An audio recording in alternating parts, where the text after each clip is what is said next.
moon of the month of Ramadan, he would start crying and says, Assalamu alayka ya Eid awliya Allah. O celebration, O Eid of the close ones of Allah subhanahu wa ta'ala, salutations upon you. He wouldn't say to the Eid, he said the month of Ramadan is Eid, because they have more recitation of Quran and more ibadat to do now. And when the month of Ramadan was leaving, he said, we waited for you the whole year and you're leaving so quickly, you're already departing. It's a friend that I would miss the whole year. You know, I think each one of those teachings, if we start adapting in our life, look at just the words of the Quran. Each time it says, Ya ayyuhalladhina amanu, try and adapt it in the life. So that will give us a better understanding of the Holy Quran and a closeness to the Holy Prophet. And many people, Hajj is coming now, many people go to Kaaba, but they don't become close to Allah. They're close to Kaaba, but not close to Allah. We all go. I'm not pointing at Sunnis, it's not a prejudice thing. Many Shias, I would go probably to Kaaba, very close to Kaaba, but probably very far away from Allah subhanahu wa ta'ala. And even here you can be very qareeb, near Allah subhanahu wa ta'ala. Qurbatan ila Allah. Nearness to Allah subhanahu wa ta'ala is needed. When you go to Kaaba, when you do anything, seek nearness to Allah subhanahu wa ta'ala, that you become closer. That is metaphorical. It is not a physical nearness. It is spiritual and metaphorical. So try and adapt those things in life with the Holy Quran. I think we'll end it. Okay, sorry to finish this. Hold on, because there's a few brothers still wanted to ask questions. Inshallah, we'll give them a chance next time. Next Wednesday is there's no program of this because Maulana is going to be debating. Should I use not debating? It's a lecture in Sunni. Yeah, it's in the university. I don't do this. You can tell Maulana yourself, and then Syed has to do a little announcement. Well, shall I just answer that for you? Actually, I know Maulana's, unfortunately, we actually had a bit of an oversight last week. Maulana will be delivering a lecture at the University of Surrey down in Guildford Wednesday, so we apologise. The programme as per next week is not actually happening, but certainly the week after it will continue and it will be the third session. I just also want to add to that we've been speaking to our brothers of the Sunni Brothers at Langley Green Mosque, and we are in arrangements or in progress with them to have a Sunni Jamaat Imam here sitting alongside Maulana from the Shia. That would be better.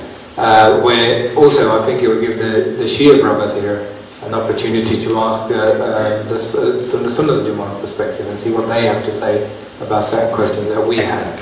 Of course, that other stuff, there's our Sunni brothers from carrying on asking questions to our Maulana.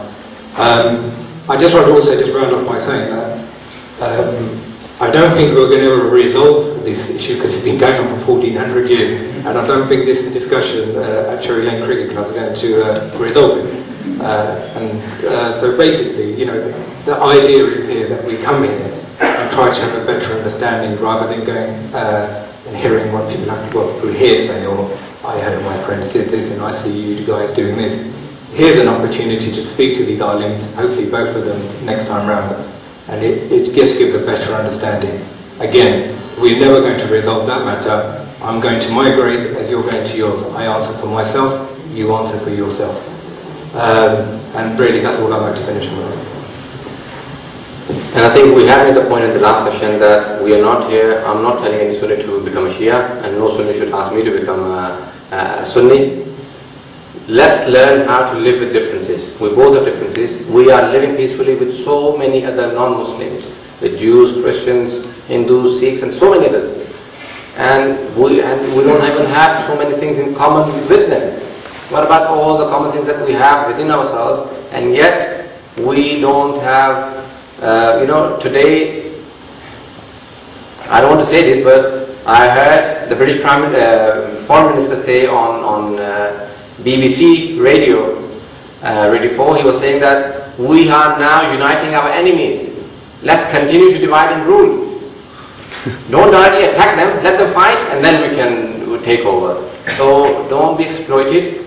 Otherwise, we are at the moment, the Muslims are now fighting the war of survival because our enemies are enjoying our disputes, little things, and at the moment, all the attacks that are happening in Iraq, in Afghanistan, and Palestine, especially these countries, and now Pakistan has got into the fire of terrorism, and it's all, we honestly all here, how many % do you think of the Muslims are terrorists? When I had a speech at Waterloo Church, with the Christians. I was the only Muslim there.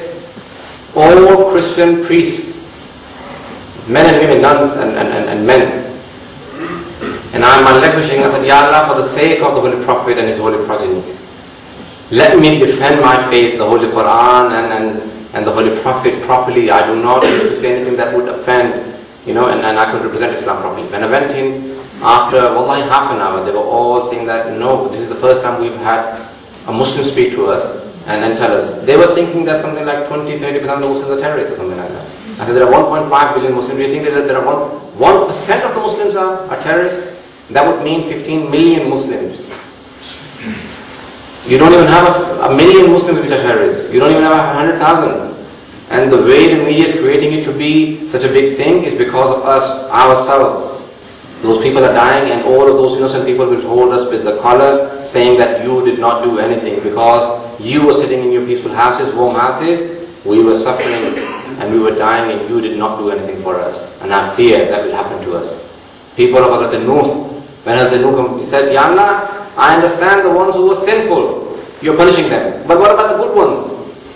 Allah said they did not stop the ones who were sinful from doing the sins. They said, oh, so long as I'm good, I have the hell with him, let him go to hellfire. And that's how we are selfish. We become selfish and we say, it's happening to the Muslims in Afghanistan or Pakistan or Iraq, nothing to do with us. I'm enjoying my peace and tranquility in my house and in England. So I promise you, when the fire comes to our doorstep, no one is going to speak for us, none of the Muslims, because we didn't speak for anyone. Let's tell the non-Muslims that we are not terrorists. There are not disputes. Before they force and impose unity on us, we do it ourselves. Because once they do it, they will do it with their methods, and they will not listen to any of us. وآخر دعوانا أن الحمد لله رب العالمين.